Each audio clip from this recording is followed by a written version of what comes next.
자, 행운에 따라서 충이 성립되기도 하고 해소되기도 한다. 역시 마찬가지로 행운이 즉 대운에서 어떤 와서 충이 성립시키는 경우 또는 해소되는 경우 이런 경우가 나오죠. 자, 본문을 보겠습니다. 우, 또, 유, 봉충, 이, 봉충. 자, 또, 봉충. 충을 만남이 있으나 불충, 충하지 않고. 그쵸? 하야. 어찌 그런가 그 말이죠.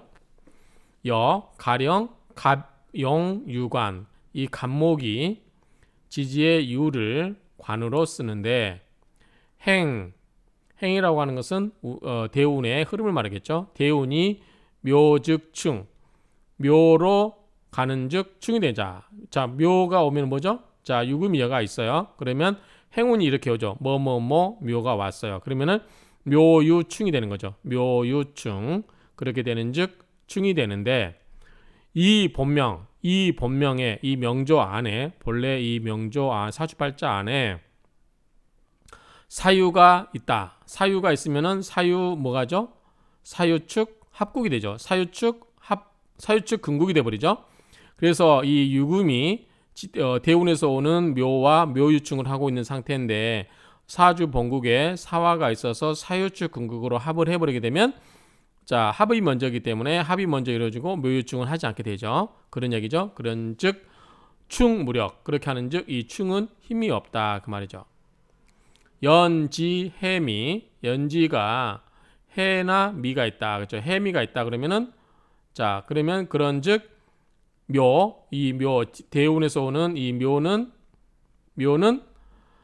봉년회 이 불충 월관 지류 시야라. 자 이게 무슨 말이냐면 그런즉 묘가 봉년 이 해하고 미가 있다고 그랬죠.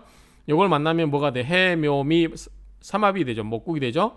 이렇게 만나서 삼합이 돼버리니 회라는 것은 회합이라는 거죠.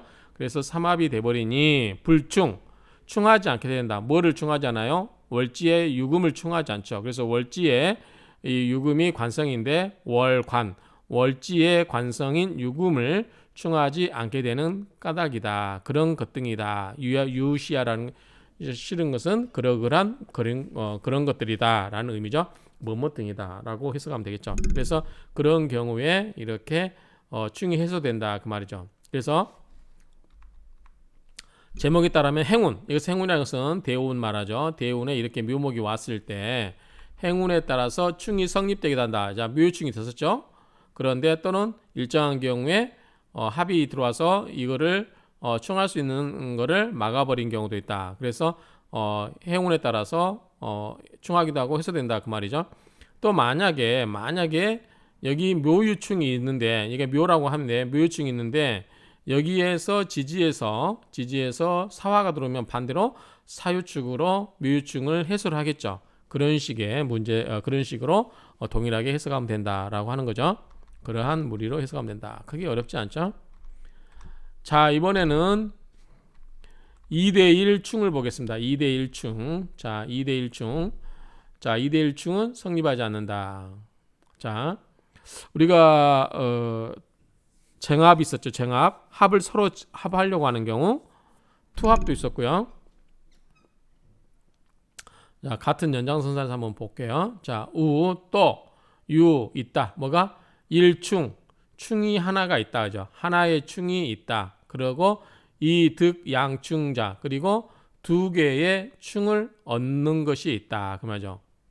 하나의 충이 있고, 그 다음에 두 개의 충을 얻는 것이 있다. 하야. 어떤 것인가? 어찌 그런 것인가? 그 말이죠.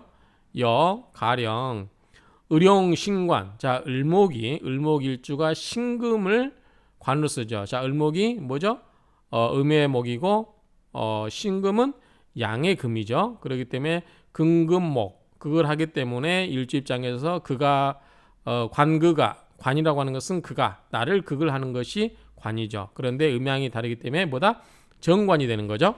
어찌됐든 을목 입장에서 신금은 정관인데, 자, 관을 하려고 하는데, 보니까 여기 또 있어, 신금이. 자, 양신, 두 개의 신금이, 아울 병자죠. 아울 두 개의 신금이 두 개가 있고, 그래서 불충일인.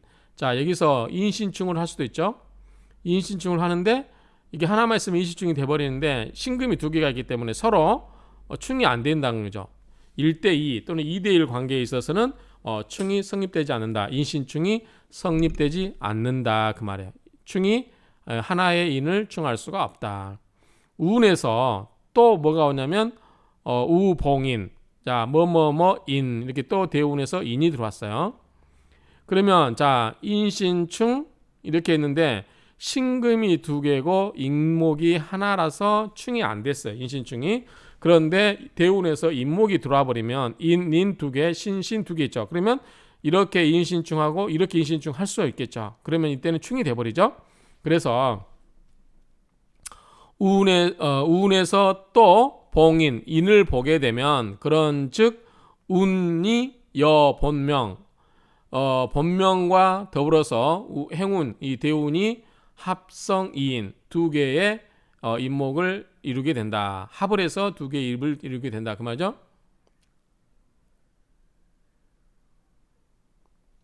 그래서 이 충이 신금 두 개를 충하는 것이 된다. 그 말이죠. 그런 것들이 된다. 그래서 여기서 2대1은 충을 하고 있지 않다. 즉, 이 사주에서 신금은 을목의 관인데 신금이 두 개가 있고 인목이 하나 있을 때 우리가 인신충을 하게 되죠. 인신충을 하게 되면 이렇게 인신충을 하게 되는데 신금이 두 개인 까닭에 인신충이 안 되었다. 그런데 대운에서 인목이 들어왔다. 이렇게 인목이 들어오면 이렇게 인신충 하나, 이렇게 인신충 하나 각각 나뉘어서 인신충을 할 수 있기 때문에 이럴 때는 뭐가 된다?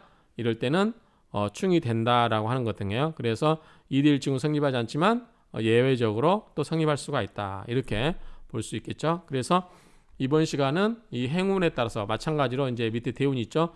대운에 따라서 가끔 충이 되는 경우가 있고 충이 해소되기도 하고 그 다음에 여기처럼 2대1 충은 원칙적으로 충을 하지 않으나 대운에서 이거를 해소시킬 수 있는 그런 것들이 오면 충이 성립이 된다. 이렇게 요약할 수 있겠습니다. 그래서 이거를 뭐 공식처럼 외울 필요는 없죠. 왜냐하면 이 구체적인 명조를 가지고 우리가 그 구체적인 케이스에 건 바이 건으로 이렇게 이해를 하면 되는 거니까 굳이 이거는 외울 건 아니고 우리가 이거를 이해를 하면 된다. 그래서 이 경우에 따라서 다만 우리가 합이 먼저냐 충이 먼저냐 이 정도만 이해를 하면 될 것 같습니다. 이상으로 이 충에 관한 문제를 하고 다음 시간에는 이제 묘고충을 보도록 하겠습니다.